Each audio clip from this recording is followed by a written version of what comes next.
Assalamualaikum warahmatullahi wabarakatuh. Selamat pagi adik-adik semua. Hari ini kita akan mempelajari tentang the process of labor, ya. Jadi proses persalinan. Oke. Mungkin pada sebagian orang sudah tahu bagaimana itu proses persalinan.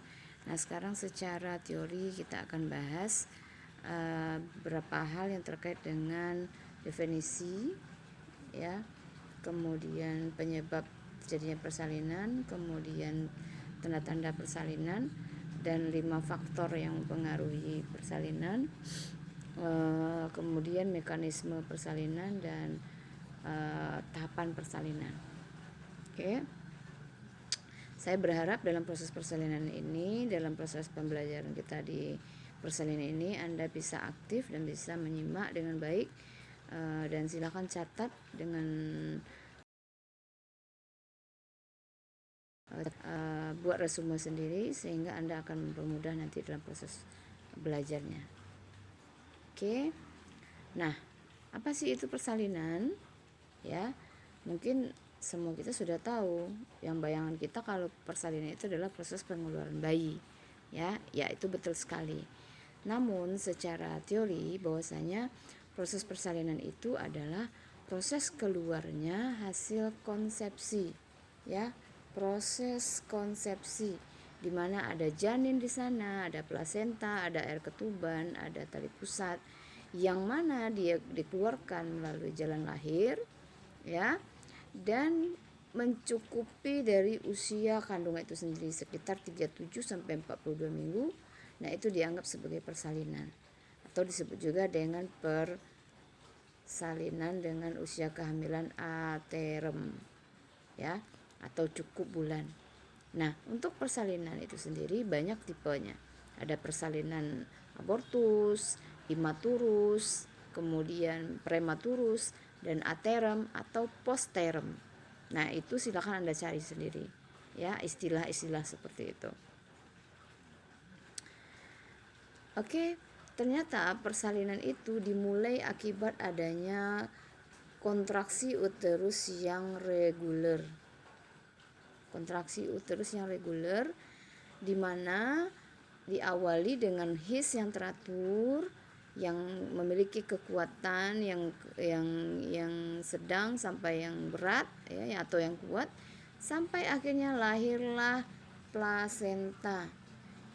Istilah ini dikenal dengan proses persalinan, ya. Nah, di sini persalinan itu dapat terjadi secara vagina, spontan, atau secara operasi sesar, ya. Oke. Berikutnya kita bicarakan tentang apa sih yang menyebabkan terjadinya persalinan. Ternyata berdasarkan teori, ada teori tegangan rahim yang menegang, ya, itu mengakibatkan terjadinya persalinan. Kemudian penuaan plasenta, teori peningkatan estrogen, progesteron, prostaglandin, oksitosin, dan faktor neurologikal. Nah, di sini Anda bisa lihat ini. Bisa Anda lihat bahwasanya hipotalamus sebagai pusat dari hipotalamus ini dia sebagai pusat pengaturan hormon. Dia akan merangsang untuk pengeluaran hormon-hormon tersebut. Ada estrogen pada sistem reproduksi wanita dan progesteron, begitu juga dengan prostaglandin, dan begitu juga dengan oksitosin. Dia akan rilis dan sampai ke daerah otot rahim nantinya. Oke, estrogen. Di sini estrogen keluar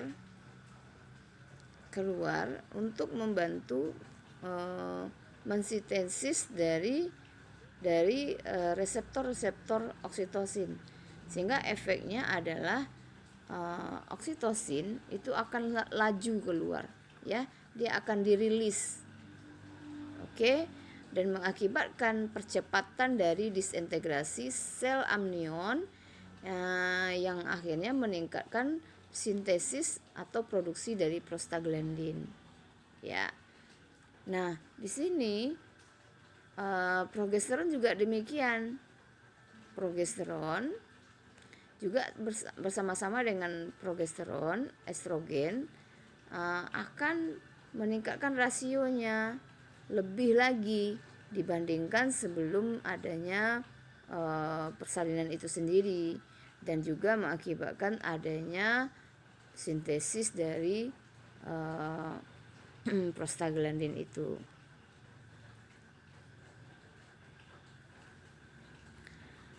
Nah, kalau teorinya prostaglandin, nah di sini Anda bisa lihat prostaglandin ini sangat diperlukan dalam menginisiasi atau memulai persalinan dan menjaga maintaining dari proses persalinan itu sendiri. Ya, di mana dia banyak terdapat di dalam sel amnion, korion, dan desidua sel dan otot-otot myometrium.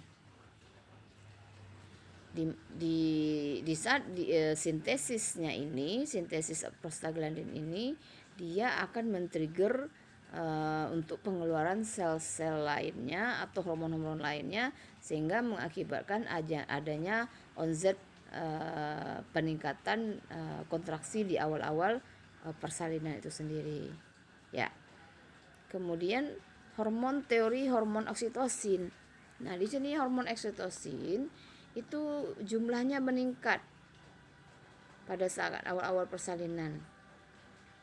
Ya, di sini juga dia akan orang ini akan saling bekerja sama, yang satu meningkatkan yang lain. Begitu juga dengan oksitosin akan meningkatkan produksi prostaglandin yang banyak terdapat di dalam desidua, lapisan desidua yang terdapat pada masa kehamilan pada dinding rahim.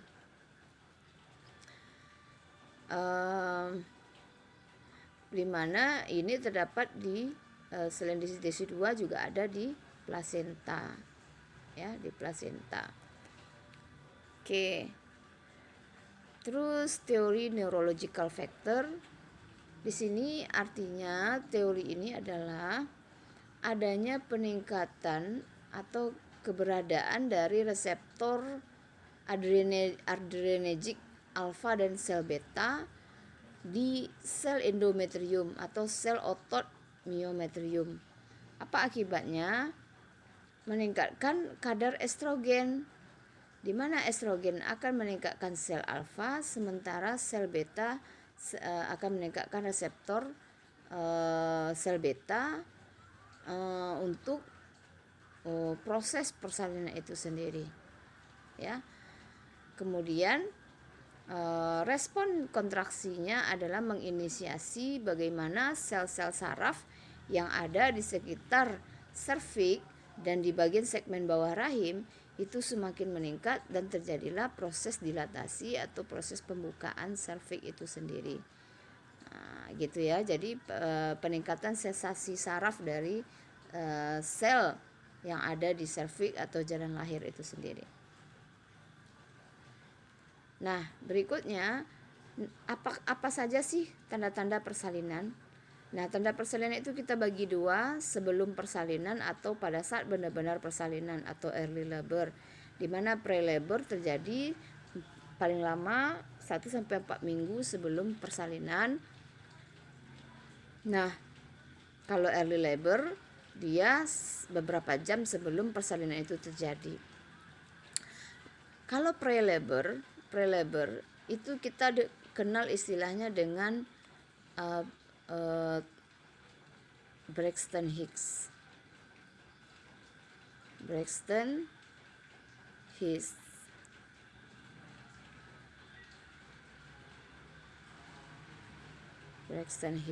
ya.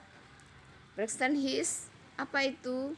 Kontraksi palsu atau tanda persalinan palsu yang terjadi pada awal-awal atau 4 minggu sebelum proses persalinan itu terjadi. Nah, di sini katanya primi itu 2-3 minggu sebelum persalinan itu terjadi. Kalau multi bisa aja beberapa hari sebelum persalinan.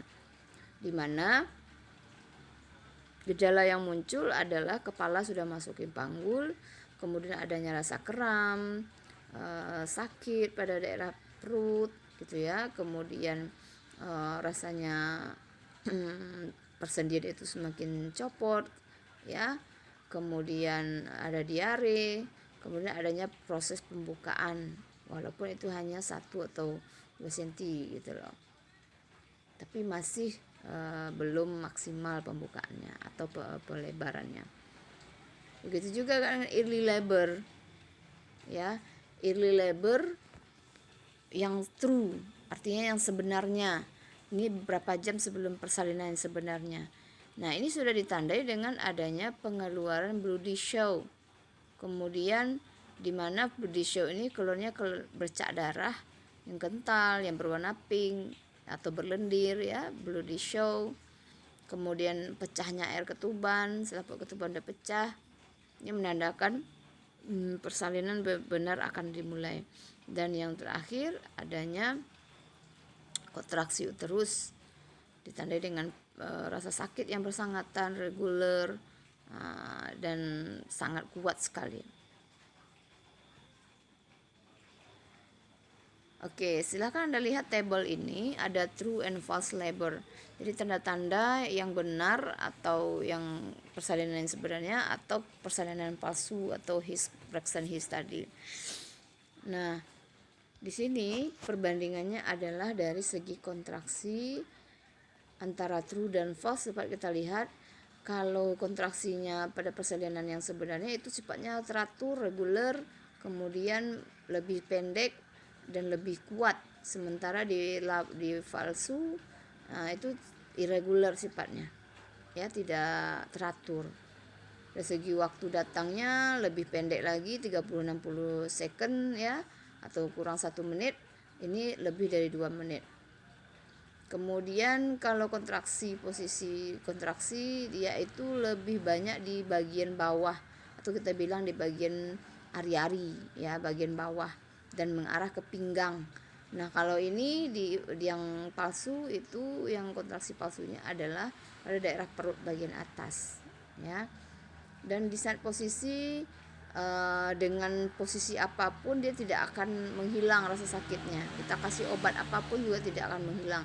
Tapi kalau seandainya dia yang palsu ini, dia akan berubah dengan seiring dengan posisi yang diambil dan posisi berjalan, posisi apa, dia tidak akan bertahan, dia akan hilang sendiri. Nah, ya. Kemudian serviks dilatasi, terjadi dilatasi pembukaan dan adanya effacement ya, effacement dan dilatasi pembukaan dan penipisan dinding serviks. Kalau sementara yang palsu tidak ada perubahan sama sekali. Begitu juga fetus sudah terdorong ke dalam panggul, ini tidak ada perubahan, dia masih mengambang di atas.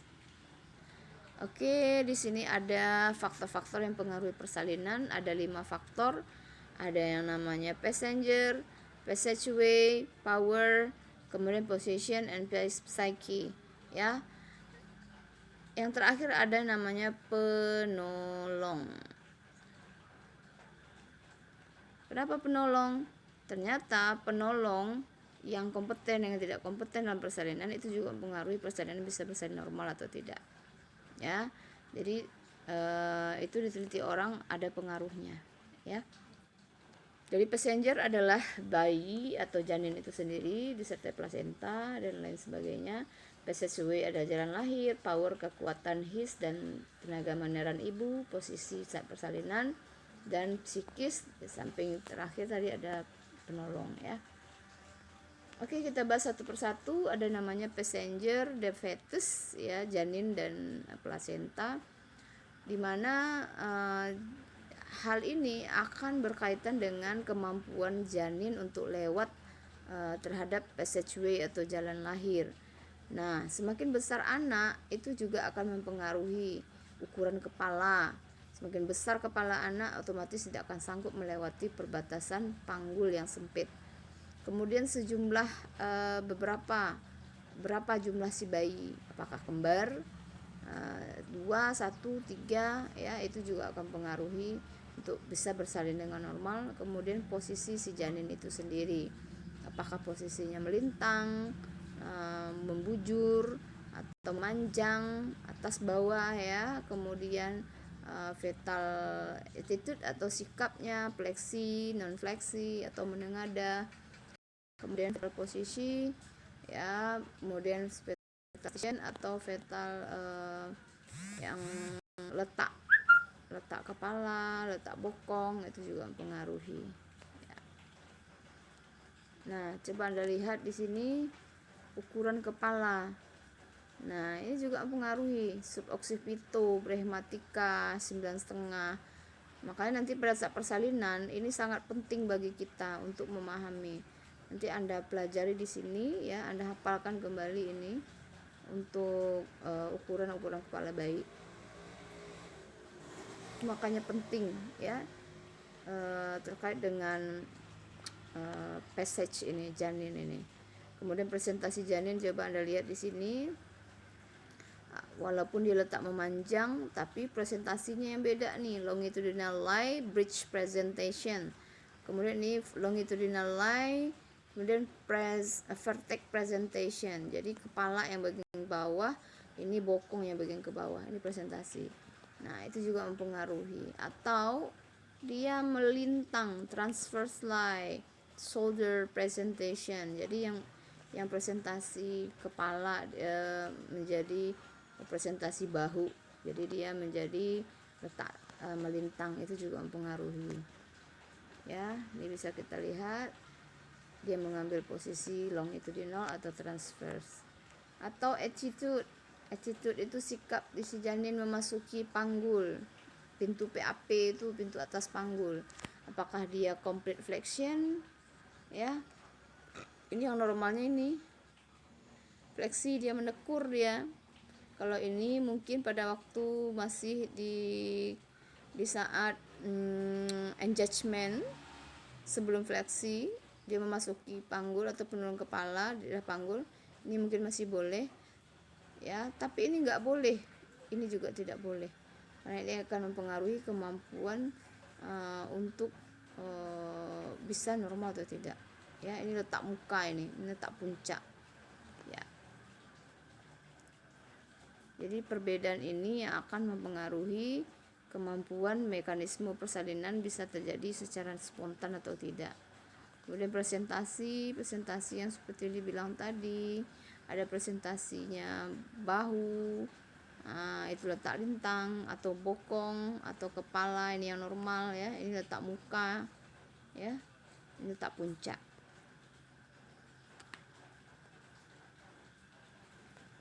Oke. Banyak sekali bisa Anda lihat di sini gambar-gambar saya. Atau fetal prestasi ya. Fetal stasi itu artinya di HOTS berapa ya, kepalanya di HOTS berapa, HOTS 1, HOTS 2, HOTS 3 ya. Dia di mana, dia beradanya di mana. Oke, semakin dia ke atas minus, coba Anda lihat minus 1, minus 2, minus 3 di sini. Ini semakin sulit.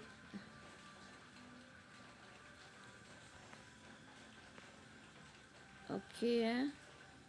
Semakin sulit dia. Persalinan menjadi normal atau janin untuk maju. Tapi kalau yang ke bawah ini semakin mudah dia. Ya, semakin mudah untuk bersalin.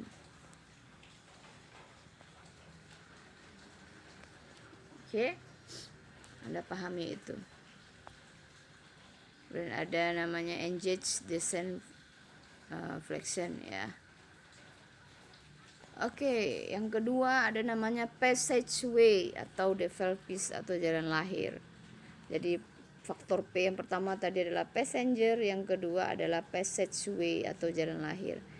Nah, jalan lahir yang kita ketahui ada dua, ada yang terjadi jaringan lunak atau jaringan keras. Jaringan lunak tadi di atas otot-otot dan ligamentum, dan jaringan keras terdapat adanya tulang. Nah, kemarin Anda waktu anatomi udah belajar tentang anatomi ini panggul, maka nanti kita praktekkan kembali ya. Anda harus tahu itu. Nah, ini merupakan penunjuk yang paling sangat berpengaruh terhadap kelancaran terjadinya proses persalinan, ya, kelahiran janin, ya. Di saat persalinan kala 1,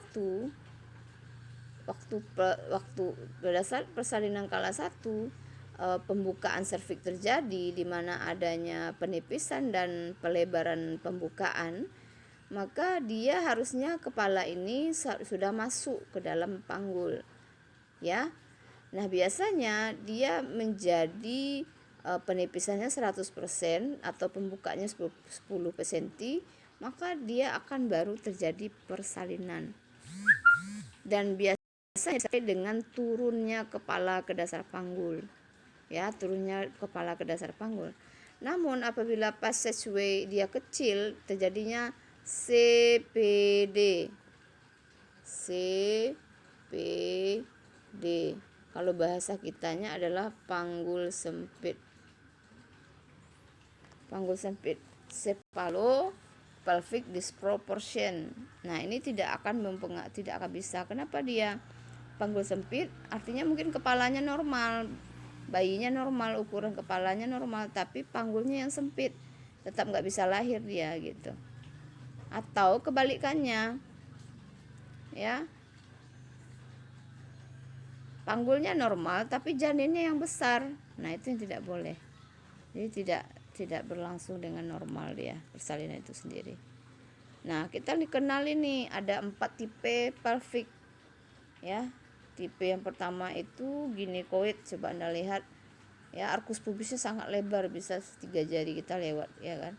Ini dia ginecoid, antero posterior. Ukuran antero posteriornya lebar sekali. Kalau ini coba lihat, android lebih sempit, ada yang menghalangi, ya. Kalau ini, kalau antropoid lebar sekali tapi bagian transversalnya yang sempit. Kalau di sini juga sama, kebalikan, dia platypel plat lebih kecil antero tapi lebih lebar ke daerah sampingnya, ya. Nah, ini juga enggak bagus. Yang bagusnya adalah ginecoid. Inilah panggul perempuan yang kebanyakan perempuan yang normal.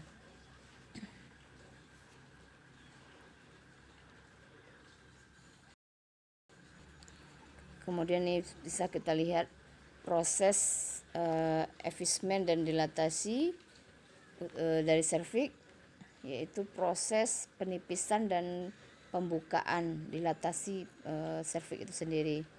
Ini Anda lihat gambarnya,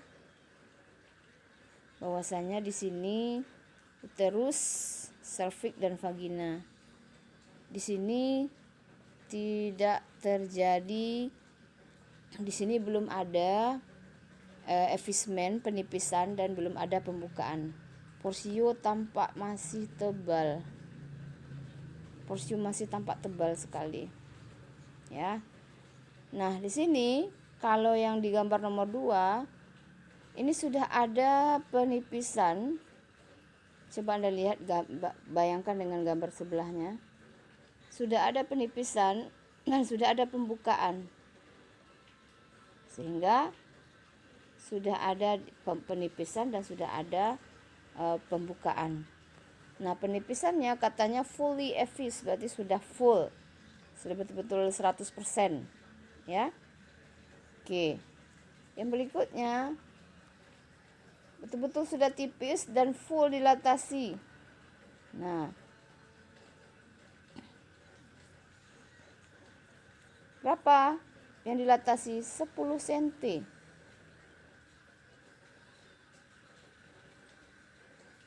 10 cm. Sehingga memungkinkan kepala untuk turun ke dasar panggul, ya. Oke, Anda lihat di sini, Anda lihat ke sini, ya, bandingkan.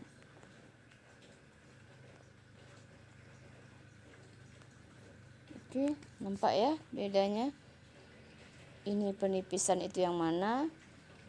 Ini penipisan dan ini penipisannya. Ini udah penipisan, jadi dari yang tebal katakan ini katakan ini 2 cm. Ini 2 cm. Nah, ini menjadi 0 cm. Makanya dia full effacement. Ya. Ini baru 1 cm, sementara untuk pembukaannya ini baru 1 cm. Ini yang menganga ini ada batas ya. Makanya coba Anda lihat di sini. Ini sudah full. Sudah betul full.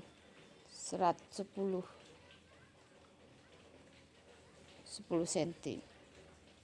Oke, paham ya? Ini juga gambarannya yang lebih nampak jelas. Cervix is not effaced atau dilatasi. Cervix belum ada penipisan dan dilatasi atau pembukaan. Ini sudah dilatasi, coba dilihat, dan ada pembukaan 2 cm.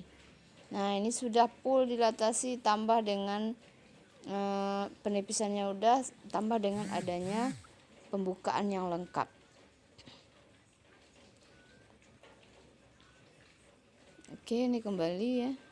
Nah, ini bedanya, cervix is not effaced or dilatasi. Cervix sudah 50% ditipiskan penipisannya dan tidak ada pembukaan. Cervix sudah 100% dibuka dan full dilatasi ya. Oke. Kemudian power. Berikutnya adalah power. Power adalah proses kontraksi dari uterus. Di samping itu dikenal dengan nama HIS atau kontraksi rahim, yang berguna untuk proses pengeluaran rahim itu sendiri dan penipisan rahim. Ya, di sini Anda bisa lihat bahwasanya ada 2 goal. Tujuannya ada kontraksi adalah untuk membuka pintu rahim dan juga untuk mempush atau mendorong janin itu melalui vagina. Nah, maka persalinan itu bisa terjadi. Ya. Berikutnya adalah posisi atau maternal posture dan physical position dan psyche atau the response of mother, bagaimana kepada kekuatan hati, motivasi ibu dalam proses persalinan itu sendiri. Ya, kalau ibunya cemas juga mempengaruhi. Dan terakhir yaitu tadi penolong. Ya, penolong yaitu Anda sebagai bidan, apakah Anda kompeten atau tidak, sehingga persalinan pasien dapat Anda lakukan dengan baik. Nah, ini terkait dengan posisi saat persalinan, ada jongkok, ya, ada menentang, ada dampingi suami berdiri, ya, macam-macam ya. Bagaimana posisi pemilihan yang paling nyaman bagi ibu. Ada posisi menyamping dan sebagainya. Berikut adalah mekanisme persalinan. Persalinan normal itu terdapat ada 6 gerakan. Yang pertama engagement, kemudian penurunan kepala, descent atau fleksi, kemudian rotasi dalam, rotasi luar, dan ekspulsi.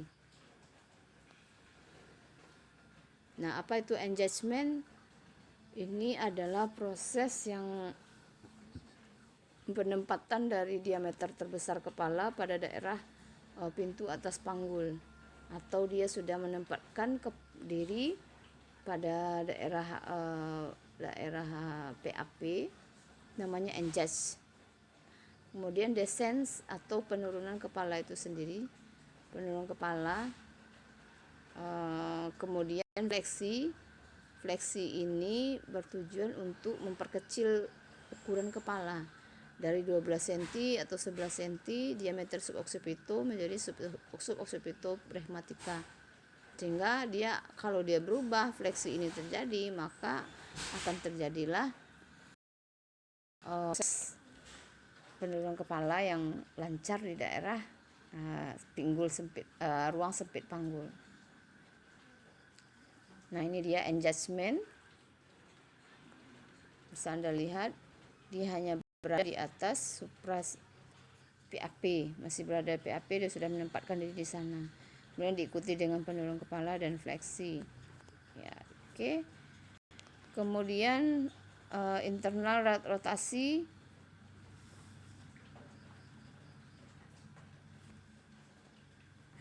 Internal rotasi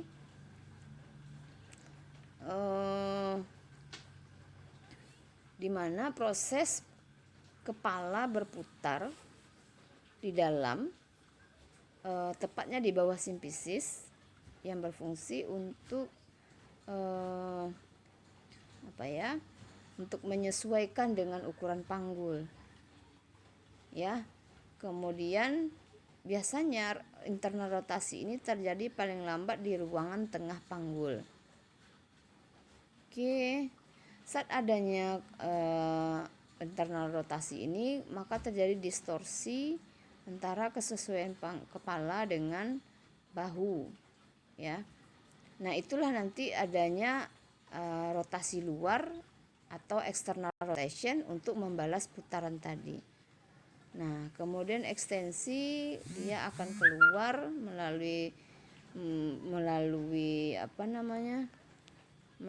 kanal persalinan,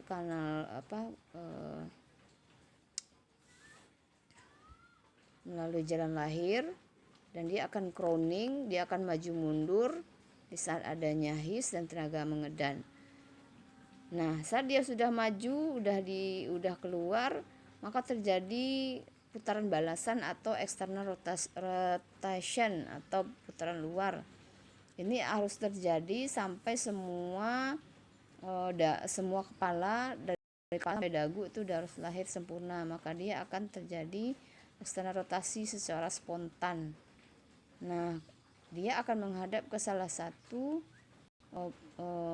posisinya menghadap ke arah punggung atau salah satu bagian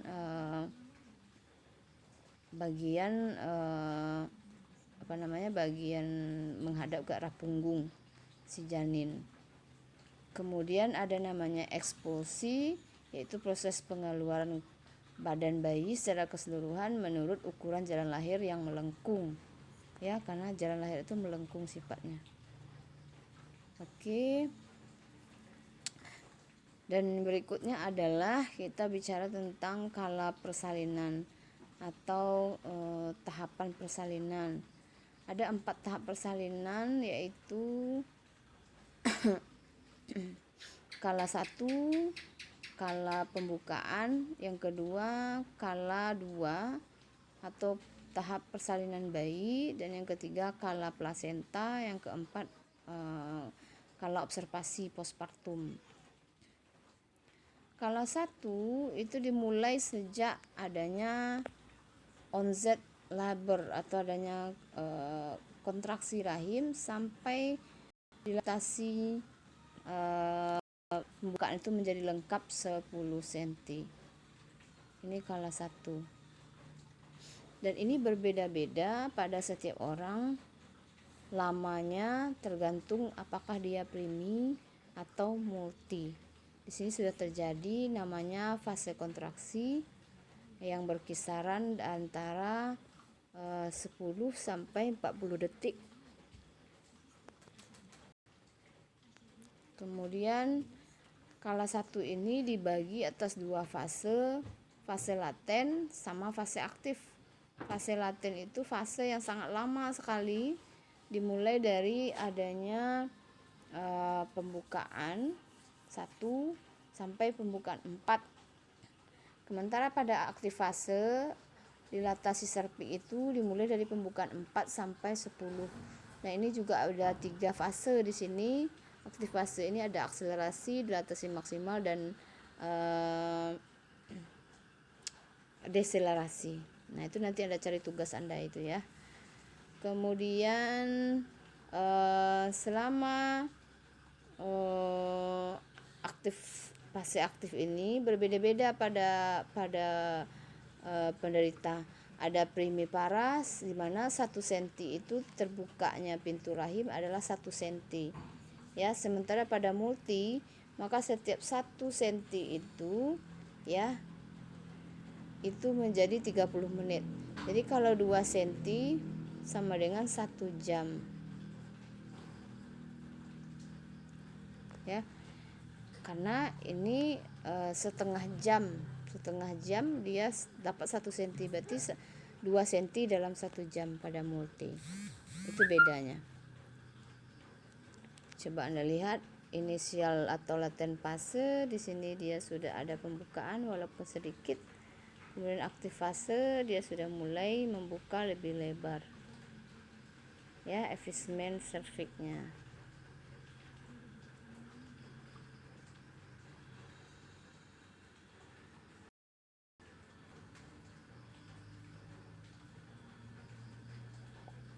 Ini dia juga. Ya, itu yang bedanya. Kemudian ada fisiologi kala 1. Fisiologi kala 1 itu ada kontraksi rahim. Kontraksi rahim di mana ada fundal dominan. Fundal dominan artinya kemampuan rahim untuk berkontraksi itu dimulai dari